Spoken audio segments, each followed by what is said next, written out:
One. Good evening, everybody, and welcome to the after show for episode 11 of the Powers That Be. This one again was called Enter Trash Squatch, which I'm working on it, Patrick. I'm working on it. So this was it was nice to get back into combat again. I think it was nice to test out how combat really works in Foundry. I'm going to go out on a limb and say it passed with relatively flying colors. What does everyone else think? Oh yeah. Yes. Yeah. Okay. Cool. So anyone who is looking to run a Cypher game online and you're getting a little disillusioned with how little support Roll20 has, because it really has very little support, seriously check out Foundry. Drop me a line if you want to know what modules we use, because I'm really liking this. Anyway, that little public service announcement over. We will go around and do our stars and wishes, and I think this time we're going to start with Matt, because I said so. Because Stars you said so. Yep. My stream, I get to decide. You get to decide. Well, stars definitely to Ray for his, trying to stall while texting. Like, come on, guys, help me out. Was hilarious. Well done.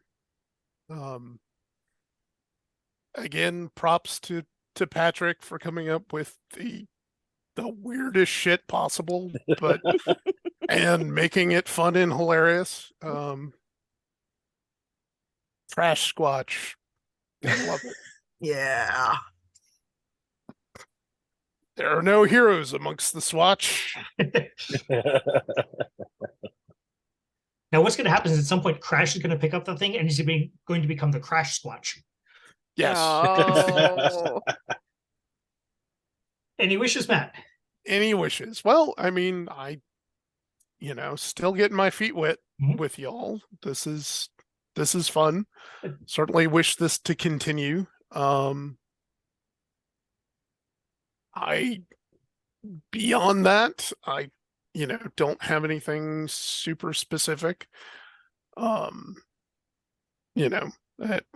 be interesting to see what the talk with Daddy comes next time. But yeah. All right. I think that's a perfect segue to go over to ECAT. What do you got for us? Yeah, I got a second Matt with the total flinging the BS with the bureaucrats was just that was lovely. Lovely. And also, yeah, you come up with some of the most bizarre things, Patrick. I am so glad you're my friend, because otherwise I'd have to really look at you weird and go, what the fuck is wrong with you, dude? Wait, I thought you said he was your friend. You do that anyway. Yeah, but it'd be more so. It would be That's more okay, of a wouldn't be said with as much love. Fair point. I don't have any wishes right now, but I'm again, Matt pretty much said everything with, like, I am so looking forward to seeing Crash talk his way out of dealing with Neva's dad. You all do realize he still has his inability in pleasant social interactions, right?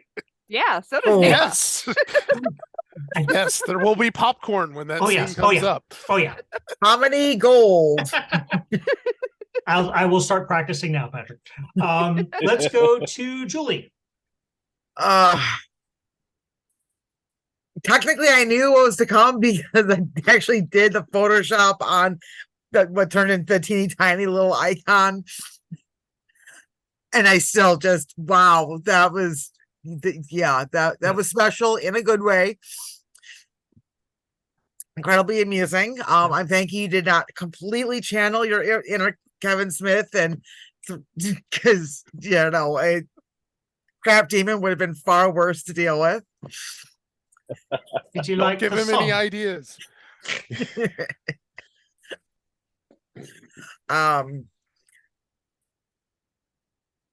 But I love the idea of getting the talkie buttons for the for the crows so that they can communicate better with all of us. At least be a little bit more clear about what it is they're talking about. That was awesome. Neva doesn't know what you're talking about. They speak clearly. Okay, the rest of us are a little are impaired. We'll just leave it at that.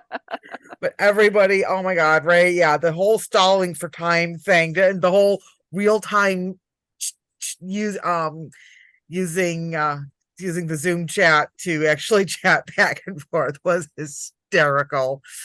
Oh my god. So for those of you watching this, you should now be able to see a close-up of the Trash Squatch icon that we are discussing. It was that was really cool. That was really cool. Mm-hmm. Yeah, I can share the full image with you guys. Yeah. I had a lot of fun removing all of the extra background stuff. All right. But yeah, everybody, yeah, so everybody did a great job with being in character, and both with just like their verbal reactions as well as coming up with ways of being able to use the characters' personalities in how they were approaching combat, which I really liked. No wishes right now aside from making sure that that I've got popcorn and an adult beverage to sit back and enjoy the show the next game. Oh no, you can go ahead and say shit show because that's what it's going to be. All right, Ray. Well, much appreciation for the love. Thank you. Thank you. I really did feel like I was pulling that one out of my ass, like, oh crap. Because like that was one of the things in coming up with Gen X's backstory. I had a lot of fun making up an entirely different team and names and a team name. And that stuff is fun for me. And the fact that we hadn't had any cohesive, like there wasn't any seeds or germs of what we could be. Like we had talked about it, but it was a list, and it's like, okay, there was no leaning one way or the other. And I was seriously like, what? Oh crap. So Trevor, thank you. You saved that. Because I wanted to come across like maybe, ooh, can I? No, I got nothing. I totally have nothing. So I like it. I like the name very much. I am going to be playing with that. So I hope the catchphrase, well, I don't care if you liked it or not, that's going to be a catchphrase, and it might go through some iterations, but yeah, you should groan a little bit. Stars, of course, to Patrick, because geez, oh man. And yet, like, no, that was seriously, that was kind of that was just a little bit left hand off of something like Creep Show without the creep part of it. What else is the guy gonna do, right? I mean, that it's all very plausible. It was like it was weird, but as soon as you uncover everything, it's like, yeah, of course he's gonna do that. So that was really neat. Big star to Matt for like for integrating and you're gonna get a chance to have the attention on you and develop your character as you're continuing to get used to playing this and with us and everything. But that was very just everything felt right and normal. It's like, and of course that's what you would do, and it was helpful, and the pulling up the info, so that was neat to start to see a glimpse of what you're going to bring to the team. So well done with that. Star to ECAT for allowing yourself to you went up to the line. You were pushed up to the line, but you didn't cross it. Like with the whole, you didn't step in front of the flywheel. It's like, love you, but you do that. So that was neat to see that side, because I'm pretty sure we're going to be seeing more of that, and we're going to be seeing more of your character and your abilities as a result, whether you want it or not. Right. And that's going to be impressive. So that was neat. At some point, she's going to learn that she's the tank of the group. Yeah. Yeah. And every single one of us are going to turn and look and go, damn. Wishes. I wish I hadn't stalled on trying to get the thing's attention. I lost an opportunity to add to the smashy because somebody had to be super effective and phase the little dude out of his mechazoid. So that one's on me. Just kind of getting used to, like, I'm trying to integrate more things, and I tried to do too much rather than. Now, would it have been effective? Well, given what happened, Yeah. no, but that's okay. And let's see, was there another one? Any other? Oh, okay, right. So, and especially given what's going to transpire in the next, let's say 3 months, okay? Given what's about to transpire in the next 3 months with other things, we may not be every 2 weeks. Like, we'll see how many every 2 week, like how many we can string those. I think it would be nice, especially working with Matt, getting used to Foundry. And I'm not saying it should, but I'm going to put it out there that perhaps doing 2 consecutive episodes that involve combat, so that, because we had a month off, and then that created some of the oh crap, yeah, I did the tutorial, but that was a month ago and we did it once. So maybe when we're learning to use aspects of Foundry and anything that we happen to focus on, to come back to it so that it allows us to remember what we did not too long ago, use it again, and enable us to learn and kind of have that down, as opposed to, here's one storytelling episode, then we do a combat, then we do a storytelling, and then we're off for a month, and then for whatever reason. So just an idea more than a wish, but just something as we're learning this. Yeah. Okay, so for me, I want to give a star to Julie. Because it's, especially when we have a relatively small set of abilities like this, it's easy to just turn combat into I hit it again. And I loved the way that you took not only, and you used pause abilities in a way that was very consistent with how she would think. Plus, I always love death from above, so come on. But no, that was really cool. I was real glad to see that, and I'm hoping we can get a little more of that, make combat a little more narrative and a little less mechanical. I mean, Ray, the Crash Gene banter is just, that's always such a fucking treat.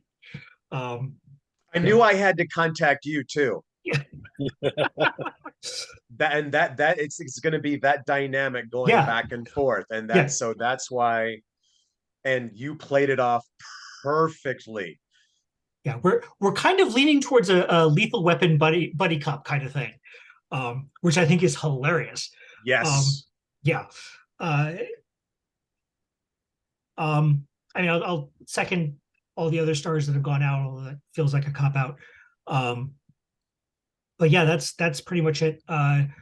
Wish number 1, and I will not say where you are other than you are not at home. Matt, the next time you are where you are, please bring another light source. Yeah, sorry, man. No, it's it. For next time. And I thought it was actually, it's kind of a cool effect though, that the Jackdaw's kind of like hanging back literally in the shadows. That's fair. Yeah. I'll get my Darkwing Duck equipped. Done. Going for Done. Nice. Kudos for the reference too, by the way. You know, again, I am looking forward to, and so to bring the viewers up to date, after the show, before the after show, we were discussing the scene with me and Black Ice's dad, and the face claim for that is Luis Guzman. So take from that what you will. I am looking forward to spectacular failures. I may suggest some GM intrusions to you, Patrick, because this is just going to be fucking hilarious. But no, again, yes, we've used Foundry twice, so yes, my wish is that we all get a little bit, another wish is that we all get a little bit more familiar with it, but that's okay because it'll take time. And I do love the idea of having practice sessions. What I may do, if you guys are interested, is I may spin up another Foundry world that has all the same modules and all the same stuff, that like characters that we have in this one, but doesn't have all of Patrick's GM stuff. So I can go in as a GM and kind of guide you guys through it if you want. So yeah, we can absolutely do that. I really hope no one from my office is listening to this. Oh well. So yeah, that's it for me. I've rambled long enough. Patrick, take us home. All right. So, in addition to the other stars folks have given, because that was also some brilliant stuff tonight, I very much enjoyed bringing along the lines of the narrative storytelling. I very much liked how Jackdaw used his ability to try to figure out how the creature operated, and then everybody responded to that immediately, which works very well. It's a very comic booky type of thing. Yep. One of the tricks with the Trash Squatch is that every time you defeat him, he'd come back with half as many hit points as he had max last time. And so he was able to return several times, and you were able to interrupt that, which is very good, because that might have lasted a while. Eventually, it's just you hit him and he just falls apart. Right? Gets shakier and shakier as he goes. So that worked out very nicely. Also, I am enjoying the Foundry interface.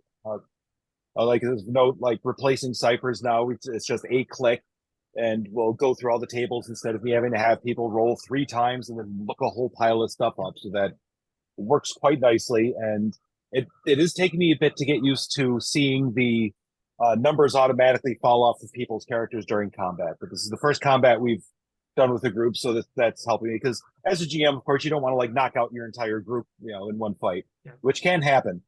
Depending on who you pick a fight. Although this is a superhero thing, so all your pool zeroing out just means you're knocked out. And, because there's always extraordinary measures to bring you back if necessary. That's the fun I'm going part. to interject that for 1 second. There was one snag when we updated to Foundry 11 that I was fixing while we were playing. So everyone's 3 pool bars should be showing up above their characters, as we are all used to. Each one fades from bright color, red for Mike, green for Speed, blue for Note, to black as you go down. So it's another visual cue. Cool. Yeah, and so for the other stars, just very much enjoyed the fact that we're going with the spirit of trying to make this as narrative as possible, defining who your characters are. So that's working out. One wish I was thinking of is I want to see Neva at some point kind of explain what the mental version of Onslaught looks like, because the regular version is you're throwing ice. So I'm trying to figure out what are you doing that affects somebody's mind. So give you something to think about for next time when we get to use that. And otherwise, just the group, get better at the new interface. We can definitely tinker around with it and make some other things happen. I'm enjoying it. And as you saw, how do I get freaking combat to start? Because I couldn't see the little combat thing because I was zoomed out too far. But that's as I improve upon my skill with the system, that will not be so bad. But yeah, combat went pretty smoothly. I was very happy with things. And I'm very interested with the various and sundry story things that have sprung up. For instance, what is the mysterious orange thing that you have picked up? Where is Neva's mom right now is another question you may want to be considering. Because if you think dad's bad, just remember who her mom is. Mm-hmm. Mom is Fran Drescher, by the way. Oh, good lords. That's so freaking perfect. Oh my gosh, this is going to be hilarious. Yes. So actually, on that note, I did think of one follow-up wish, and this is a wish for our viewers because I look at the stats and I know that like at least a few of you watch these, so it's really cool. And thank you for that, by the way. I would like you to leave in the comments some of the pitfalls that you would like to see in the conversation between Crash and Neva's dad. I think that would be hilarious. I am not above crowdsourcing, and you know, you guys are part of the, albeit small but still, you know, small but scrappy community. And we'd like to, you know, again, thank you for coming along on this ride with us. I hope you guys are having fun. You know, anyway, we will see you next time on YouTube. Anyone have anything else? I'm good. Okay. Well, once again, in 2 weeks, God willing, and the creek don't rise, we will be streaming on YouTube, youtube.com/@VitruvianMeeple, 8 p.m. Eastern time as usual. But until then, for Patrick, ECAT, Matt, Julie, and Ray, I am Trevor the Vitruvian Meeple. Good night, everybody.